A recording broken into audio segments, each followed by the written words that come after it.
A maior mentira do desenvolvimento pessoal não é sobre dinheiro nem sobre sucesso. É a ideia de que se você sofrer mais, automaticamente se torna melhor. Que se você estiver exausto, sofrendo e obcecado, então você está no caminho certo. Mas Blue Lock mostra duas formas de crescimento. A obsessão de Toshihin, que parece forte, mas é vazia e destrutiva, e a mente sonhadora de Sagi Oichi, que parece muito mais simples, mas é ilimitada. E Toshihin é o exemplo perfeito de algo que quase ninguém gosta de admitir. Nem toda disciplina é sinal de evolução. Às vezes, disciplina é só uma destruição organizada. Rin treina obsessivamente. Ele exige perfeição, ele não aceita erros. Por fora, isso parece força, mas por dentro é vazio. Porque Rin não se move por um sonho próprio. Ele se move pelo sentimento de falta. Toda a identidade dele foi construída a partir de uma ausência, do irmão, da validação, do reconhecimento. Rin não quer ser o melhor do mundo. Ele quer destruir a imagem que o assombra. No fundo, o que ele quer não é vencer Itoshi-sai, é ouvir do seu irmão, mesmo que tarde, você é bom o suficiente. E esse é o ponto onde o desenvolvimento pessoal se torna tóxico. Porque quando você cresce tentando preencher uma ferida, nenhuma conquista vai ser grande o bastante. Na vida real, isso acontece o tempo todo. É a pessoa que trabalha sem parar, mas nunca se sente em paz,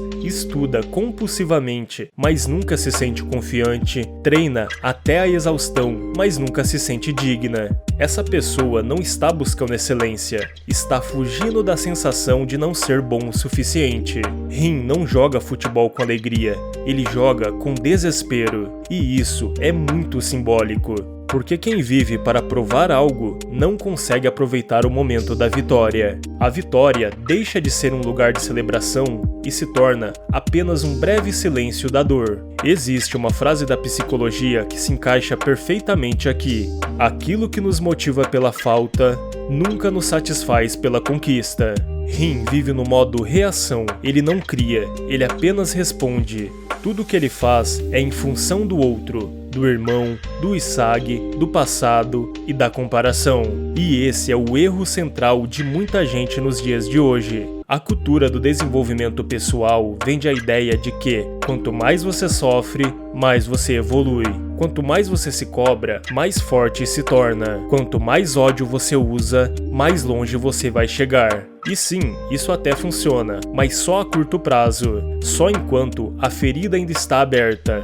O problema é que feridas não cicatrizadas não geram propósito, geram obsessão. Vamos citar um exemplo. Uma pessoa que termina um relacionamento e fica obcecada em superar aquilo, em se tornar melhor. Ela entra pra academia, começa a estudar mais, consegue uma promoção no trabalho. Tudo isso baseado no sentimento de vingança, o sentimento de tentar apagar "eu não sou bom o suficiente". Rin é o retrato disso. Ele não está construindo algo, ele está tentando apagar alguém. E quando sua identidade depende do outro, você nunca vai ser livre. Porque enquanto o outro existir, você vai continuar preso e sufocado. Isagi Oichi, ele vive no mesmo ambiente, com a mesma pressão, com o mesmo risco de fracassar, mas a mente dele funciona de forma oposta. Enquanto Rin pergunta, como eu destruo? O Isagi pergunta, o que eu posso fazer para evoluir? E isso muda tudo. O Isagi, ele não cresce pela dor, ele cresce pela vontade genuína de ser melhor. Ele não vê o erro como algo inaceitável, ele vê como uma informação para evoluir. E na vida real isso é raríssimo. A maioria das pessoas, elas vivem assim. Erra, se culpa, falha, se compara, perde, se fecha. E o Isagi, ele faz o contrário. Quando ele perde, algo se acende, ele fica empolgado. Não porque ele gosta de perder, mas porque percebe que há algo novo para enxergar. Isso é maturidade psicológica. O Isagi não tem vergonha de admitir: eu ainda não sou bom o suficiente. Mas diferente do Rin, isso não o destrói, isso move. Existe uma diferença enorme entre eu não sou bom o suficiente como uma condenação e ainda não sou suficiente como processo. Isaac vive no ainda e é por isso que o potencial dele é ilimitado, porque a sua motivação não depende de alguém para superar, de alguém para humilhar, de alguém para provar algo. Ela nasce do prazer em se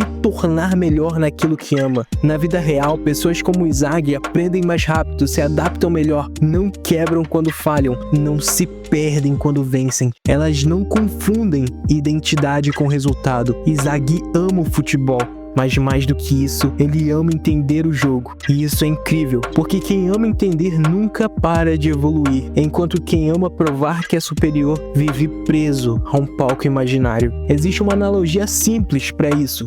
Em escala montanha, olhando para trás, para ver quem ele deixou abaixo. Isaac escala, olhando para cima, curioso com o que ainda existe. Um cresce com um sentimento de falta, desespero, e o outro cresce com entusiasmo e paixão. E isso muda tudo no longo prazo, porque quando a sua motivação nasce do entusiasmo, ela não acaba quando você chega no objetivo. Ela se transforma em qual é o próximo passo da infinita jornada de evolução pessoal. Se você precisa se destruir para evoluir, isso pode não ser evolução. Talvez seja só uma ferida tentando parar de sangrar. E o maior erro do desenvolvimento pessoal é confundir obsessão com propósito. Você pode crescer tanto pela ferida como pelo entusiasmo. A diferença é que um vai te levar longe a curto prazo e no final vai te destruir, e o outro vai te levar longe para sempre. E a resposta final não é o quanto você aguenta sofrer, e sim o quanto você deseja crescer, se realizar, encontrar sua felicidade e, por fim, alcançar seus sonhos. Muitos falam sobre o estado de flow.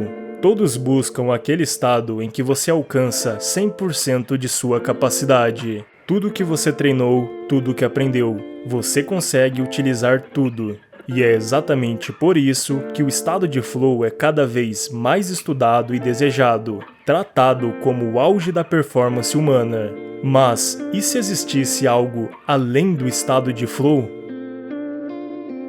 No capítulo 329 de Blue Lock, Jinpachi Ego tem uma conversa muito profunda com Isagi, e pela primeira vez conseguimos ter uma visão do ego não como treinador, e sim como jogador.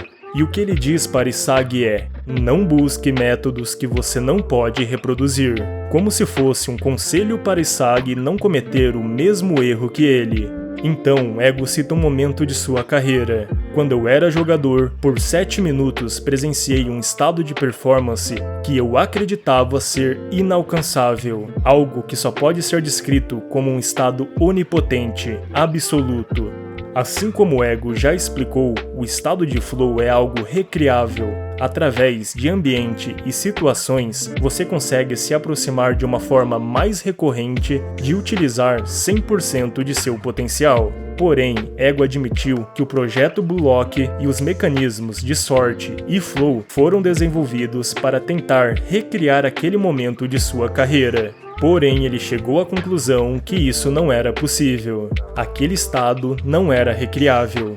E o mais incrível é que relatos muito parecidos existem na vida real. Há um fenômeno frequentemente descrito por corredores de ultramaratona, geralmente vivenciado quando o corpo está no limite absoluto, e isso ficou conhecido como Runner's High. O corredor e escritor Jim Karnazes cita esse estado em um de seus livros. Não parecia que eu estava correndo, parecia que algo estava acontecendo comigo. Eu não estava consciente do esforço, somente da existência. Tentar explicar aquilo parecia diminuir o que foi vivido. Foi real demais para ser descrito com palavras. Não era euforia, era uma clareza absoluta. Eu não controlei aquele momento, ele simplesmente veio. Quando acabou, eu sabia que talvez nunca mais sentiria aquilo. E em todos esses relatos, existe um padrão estranho. Diferente do estado de flow, a pessoa não se sente poderosa, ela não se sente superior. Na verdade, ela mal se sente alguém. O eu desaparece. Não existe passado, futuro, nem comparação. Existe apenas um fluxo de ação perfeita acontecendo sem um autor.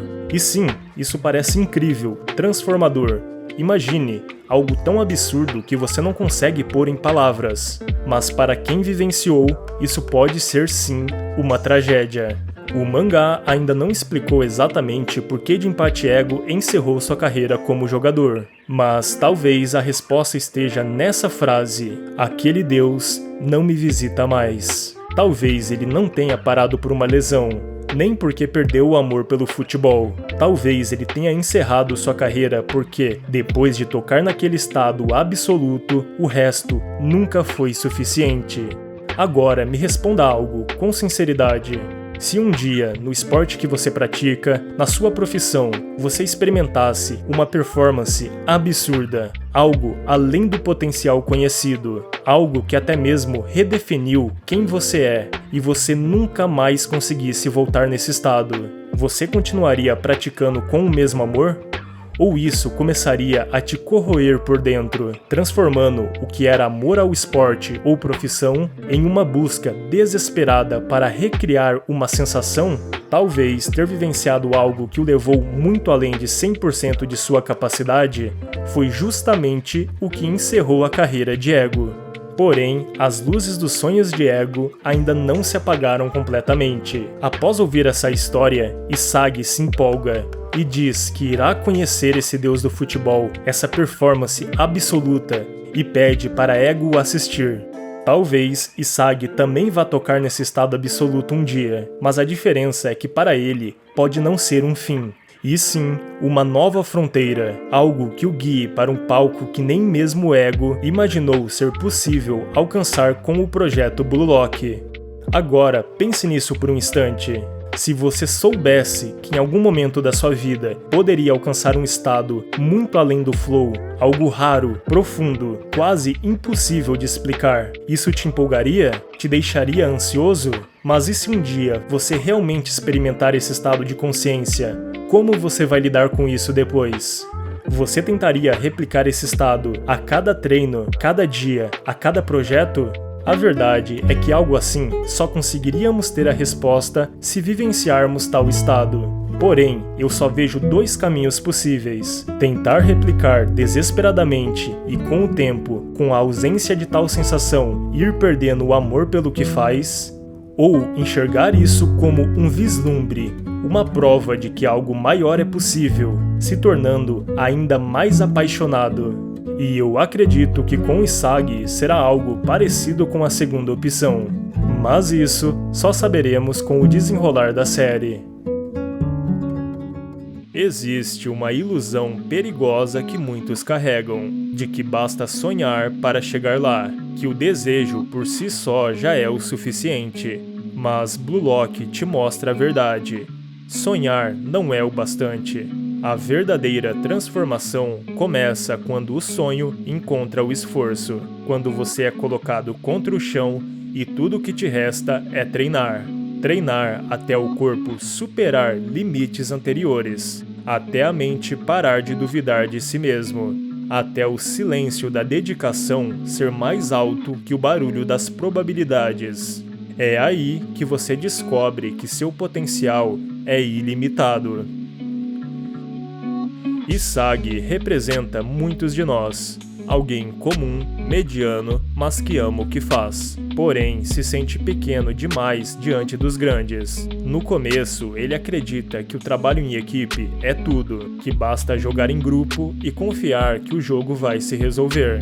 Mas Blue Lock quebra essa ideia em pedaços. Lá dentro, ele percebe algo: se você não for decisivo, será esquecido. O treinamento de Isagi não é só físico, é mental, estratégico, existencial. Ele precisa deixar de lado o jogador inseguro que busca aprovação e se tornar alguém que toma decisões cruéis em segundos. Ele começa a estudar o jogo como um caçador. Cada movimento, cada espaço, cada impulso adversário, tudo isso vira oportunidade. Mas o que mais muda em Isagi não é só velocidade, não é só força, é a maneira como ele enxerga a si mesmo. Ele para de se comparar e começa a criar seu próprio jogo. Esse é o verdadeiro poder que o treinamento oferece, a liberdade de criar sua identidade.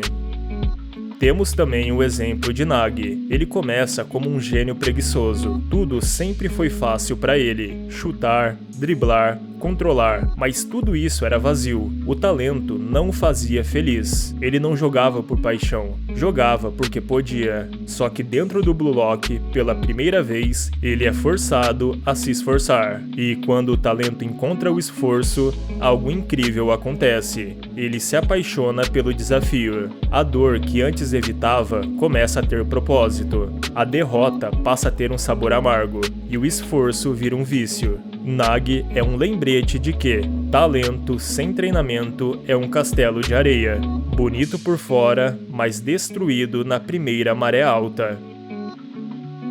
Bashira cresceu com um monstro interior, não porque ele era estranho, mas porque se sentia sozinho, diferente, incompreendido. Mas dentro do Blue Lock ele encontra rivais e acaba descobrindo algo, que a competição também pode ser uma forma de conexão. Seu treinamento, então, deixa de ser sobre derrotar os outros e passa a ser sobre expressar quem ele é. Ele treina o instinto, treina o improviso, treina o absurdo. Porque para Bashira, o campo é arte e o treinamento é a tinta que transforma improvisação em letalidade. Temos também o exemplo do personagem Yukimiya, que é diferente dos outros, não só pelo estilo de jogo, mas porque, ao contrário da maioria, ele sabe que está com o tempo contado. Seu sonho começou a se apagar quando ele descobriu uma doença nos olhos. Um colapso silencioso, uma sentença que diz: você vai parar, querendo ou não. E é nesse ponto que o personagem muda. Yukimiya se desespera, tenta esconder sua fragilidade, mas no fundo sabe que está em guerra contra o próprio corpo e com o tempo. O treinamento, para ele, deixa de ser sua busca por evolução e passa a ser uma corrida contra o fim. Ele não pode mais errar, não pode mais adiar. Cada treino pode ser o último. Cada jogo pode ser a última chance de existir como um jogador. Yukimiya se agarra ao ego como último refúgio. Ele quer ser o protagonista, não porque quer fama, mas porque precisa provar para si mesmo que seu sonho ainda está vivo. Yukimiya nos mostra que há um outro tipo de dor no treinamento, a dor de quem já sabe o que vai perder, e mesmo assim decide lutar até o fim, porque como ele mesmo diz: mesmo que tudo vá desmoronar, eu quero que minha luz brilhe até o último segundo. Ele é a prova de que treinar também é um ato de lutar de volta, uma forma de gritar para o mundo: ainda estou aqui. Em Blue Lock, o treinamento não é gentil, ele não te conforta, ele te desafia, ele arranca suas desculpas, quebra sua imagem confortável, ele expõe sua mediocridade. Mas é justamente por isso que ele transforma. Treinar não é sobre repetir movimentos, é sobre repetir determinação, é sobre acordar todos os dias e dizer: hoje eu vou deixar uma versão de mim para trás. Treinar é morrer para renascer, pois assim como cita o psiquiatra Carl Jung, a árvore que alcança o céu é a mesma que tem suas raízes profundas no inferno. No fim, todos esses personagens nos mostram que o treinamento verdadeiro não transforma só o jogador, transforma o ser humano. Você pode começar como um mediano, mas se treinar com o coração aberto e a mente disposta, você pode se tornar alguém que nem mesmo você acreditaria ser possível. Porque o treino não é um caminho para ser melhor que os outros, é o caminho para você ser melhor do que você mesmo ontem. E você, está treinando para alcançar seus sonhos? Está no processo solitário de repetição para superar seus limites anteriores? Seja qual for a sua resposta, saiba que o treinamento pode te levar até lá. Hoje eu vou te mostrar as 5 maiores lições da obra Blue Lock. Lições que podem não só mudar a perspectiva de como você vê a vida, mas também a forma de como você se enxerga dentro dela. Lição número 1. Às vezes, o problema não é você, e sim o seu ambiente. Muita gente cresce acreditando que não tem talento suficiente, que não nasceu para ser especial, que está fadado a viver na mediocridade porque simplesmente não é bom o bastante. Mas Blue Lock mostra uma perspectiva que poucos enxergam. Às vezes, o problema não está em você, e sim no ambiente em que você foi colocado. Isagi é a prova disso. No futebol escolar, ele parecia apenas mais um. Era um jogador esforçado, sim, mas nada brilhante. Passava totalmente despercebido, sempre tentando ajudar o time, mas sem ser reconhecido. E nesse ambiente, ele nunca teria a chance de mostrar quem realmente era. Foi só quando entrou no Blue Lock que algo mudou. Lá, o jogo não era sobre jogar pelo coletivo, era sobre provar o seu próprio valor. E nesse novo ambiente, a mente de Isagi, sua capacidade única de ler o campo, prever jogadas e tomar decisões rápidas, finalmente floresceu. De invisível, ele se tornou o protagonista. E aqui está a reflexão. Quantas pessoas passam a vida acreditando que são inúteis quando, na verdade, só estão no lugar errado? O psicólogo Kurt Lewin, que é considerado o pai da psicologia social, dizia: o comportamento é uma função da pessoa e do ambiente, ou seja, quem você é não pode ser separado de onde você está. Um peixe fora d'água parece indefeso, mas coloque-o no oceano e ele se torna imparável. Isso significa que muitas vezes a sua falta de talento não é real, é apenas o reflexo de um ambiente que não valoriza o que você tem de melhor. Pense nisso: quantos artistas, atletas e empreendedores foram rejeitados porque estavam no lugar errado, cercados de pessoas que não acreditavam neles? Joanne Rowling teve seu livro recusado por 12 editoras antes de Harry Potter se tornar um fenômeno. Einstein foi considerado lerdo demais na sua infância. Até mesmo Michael Jordan, no ensino médio, foi cortado do time de basquete. Não era que eles não tinham valor, somente estavam no ambiente errado. E aqui entra a lição de Isagi. Quando ele entrou no Blue Lock, nada dentro dele mudou de imediato. Ele não ganhou um novo talento, ele apenas encontrou o lugar que transformou seu potencial em poder real. Isso é libertador, porque significa que você não precisa se destruir achando que não é capaz. Talvez você só precise mudar o ambiente que está vivendo. E esse é o primeiro choque que Blue Lock nos dá. Não adianta ter talento se você está no palco errado, mas também não adianta esperar que o ambiente perfeito apareça sozinho. Assim como Isagi, você precisa ter a coragem de entrar em um novo campo, por mais arriscado que ele pareça, porque, no fim, não é o ambiente que vai te salvar, mas sim o ambiente que vai te permitir mostrar quem você realmente é. Lição número 2. Tudo bem errar, você só não pode errar igual. Errar é doloroso, errar é desconfortável, errar nos lembra das nossas limitações e nos faz questionar se somos realmente capazes. Mas o que Blue Lock mostra de forma magistral através de Isagi é algo essencial. Errar não é fracasso. O fracasso real é repetir o mesmo erro sem aprender nada com ele. Desde o início de sua jornada, Isagi enfrenta derrotas e tropeços que poderiam quebrar qualquer pessoa comum. Ele falha em lances simples, perde chances que poderiam definir partidas, e muitas vezes é subestimado pelos rivais mais talentosos. No entanto, cada erro é um degrau na construção do jogador que ele se tornará. Um exemplo é a partida inicial em que Isagi tenta acompanhar seus colegas mais experientes. Cada decisão errada, cada posicionamento falho não apenas mostra sua inexperiência,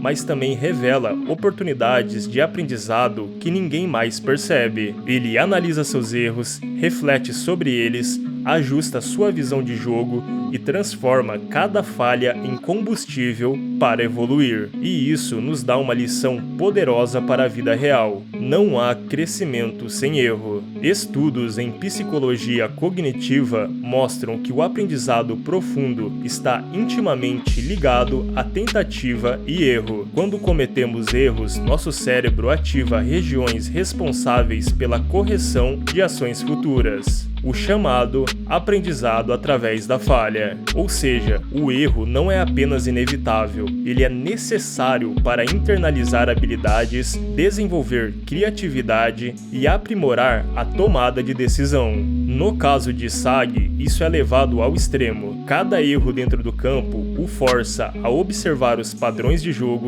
analisar os movimentos dos adversários e, principalmente, entender a si mesmo.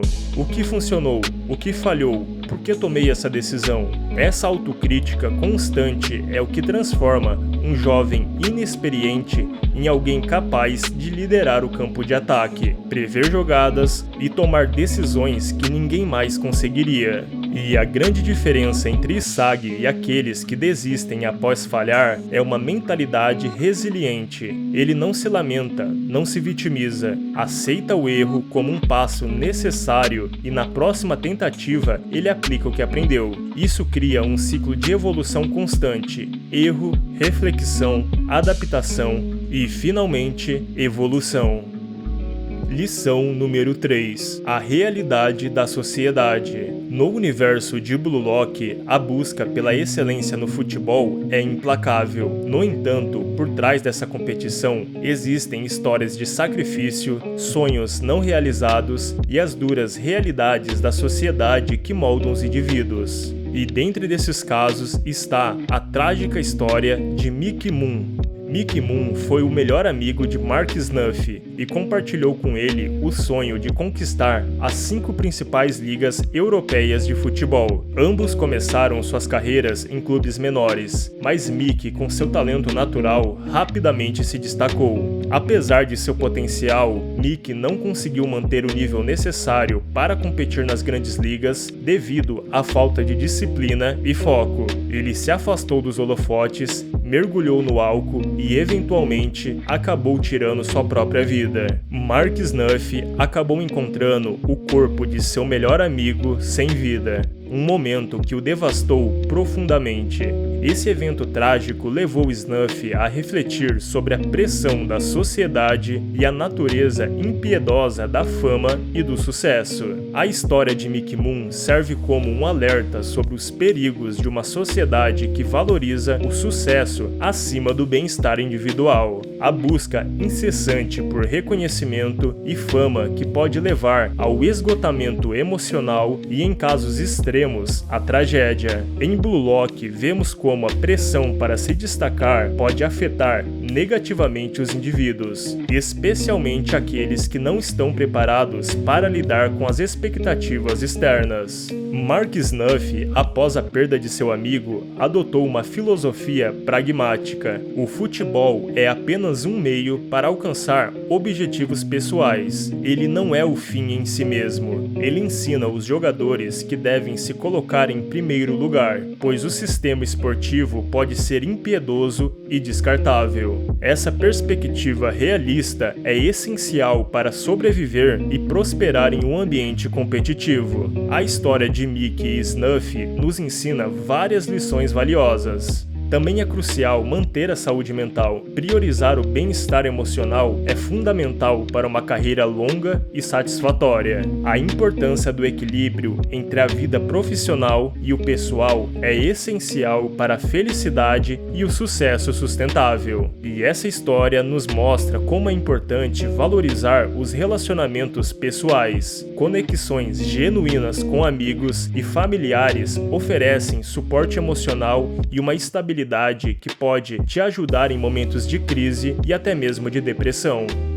Lição número 4. A ciência da disciplina. Chris Prince, conhecido como o segundo melhor do mundo, é um exemplo de como a disciplina e a consistência podem moldar um atleta de elite. Sua filosofia de treinamento é centrada na busca incessante pela perfeição física e técnica. visando transformar seu corpo na ferramenta ideal para alcançar seus objetivos. Chris acredita que, para se tornar o melhor, é necessário compreender e aprimorar continuamente suas habilidades e limitações. Ele desenvolveu um regime de treinamento personalizado focado em fortalecer seus pontos fortes e corrigir suas fraquezas. Essa abordagem individualizada permite que ele maximize seu potencial e se destaque em campo. Ao invés de seguir métodos de treinamento genéricos, Chris analisa suas habilidades e cria exercícios específicos para aprimorá-las. Por exemplo, ele desenvolveu uma técnica de chute imprevisível que desafia até mesmo os goleiros mais experientes. Além disso, sua velocidade impressionante e resistência física são frutos de um treinamento rigoroso e consistente. A consistência é um dos pilares do sucesso de Chris. Ele entende que resultados excepcionais não são alcançados por acaso, mas sim através do esforço contínuo e de disciplina. Sua rotina diária inclui treinos intensos, alimentação controlada e descanso adequado, tudo planejado para otimizar seu desempenho. A abordagem de Chris Prince nos ensina que, para alcançar a excelência, é necessário mais do que talento. É preciso disciplina, consistência e uma compreensão profunda de si mesmo. Ao aplicar esses princípios em nossa vida, podemos superar desafios e alcançar nossos objetivos, seja no esporte, na sua carreira profissional ou em qualquer outra área. E a lição número 5, que está por último de maneira proposital: você tem que aplicar o que aprendeu. Aprender sem aplicar é como plantar sementes e nunca regá-las. Nada vai florescer. Em Blue Lock, essa lição se manifesta de forma brutal e direta. Não basta entender o jogo, conhecer táticas ou observar técnicas brilhantes. O que define quem sobrevive e quem é eliminado é a capacidade de colocar o conhecimento em prática. E Sagi, ao longo da série, aprende lições valiosas em cada partida e em cada ensinamento pelo ego. Como se posicionar, quando driblar, quando passar a bola, como entrar no estado de flow e como conseguir superar as táticas dos outros times. Mas a verdadeira evolução acontece quando ele decide aplicar essas lições imediatamente, mesmo sob pressão extrema e mesmo quando a dúvida surge. Na vida real, isso é essencial. Conhecimento sem ação é inútil. Estudos em neurociência mostram que o aprendizado ativo, ou seja, praticar e aplicar o que você estudou, fortalece conexões neurais e consolida a memória. Em outras palavras, aplicar o conhecimento é o que realmente o transforma em habilidade. No Blue Lock, Chris Prince, o jogador disciplinado, é um mestre nisso. Ele treina técnicas complexas incansavelmente, mas o que o distingue é que ele usa cada técnica sob pressão, tornando seu aprendizado tangível e poderoso. O mesmo vale para qualquer pessoa. Habilidades só são valiosas quando são testadas na prática, em situações reais, com consequências. Porque aplicar o que se aprende exige muita coragem. Errar durante a aplicação vai ser inevitável, mas cada erro oferece um novo aprendizado. O verdadeiro fracasso não é falhar, é não tentar transformar o conhecimento em ação. E isso conecta todas as lições anteriores. Primeiro, você reconhece seu ambiente e entende que sim, ele influencia você. Segundo, você aprende com seus erros para não repeti-los. Terceiro, você compreende a realidade e as pressões externas. 4. Você desenvolve disciplina e consistência. E, finalmente, tudo isso só ganha sentido quando você age. No fim, Blue Lock nos mostra que conhecimento e habilidades são apenas potenciais. A verdadeira transformação ocorre quando você decide agir, testar e aplicar, porque é na prática que você descobre limites, constrói confiança e evolui. Pare para pensar. Quantas vezes você aprendeu algo incrível, mas não teve a coragem de usar? Quantas vezes lições ficaram apenas na teoria, sem impactar na sua vida? Então, para finalizar, eu lhe faço uma pergunta. O que você está esperando para aplicar o que aprendeu e se tornar a melhor versão de si mesmo? Muito obrigado por assistir a esse vídeo. Eu ficaria muito agradecido com o seu gostei e sua inscrição. Deixe nos comentários sugestões e ideias para os próximos vídeos. Até a próxima!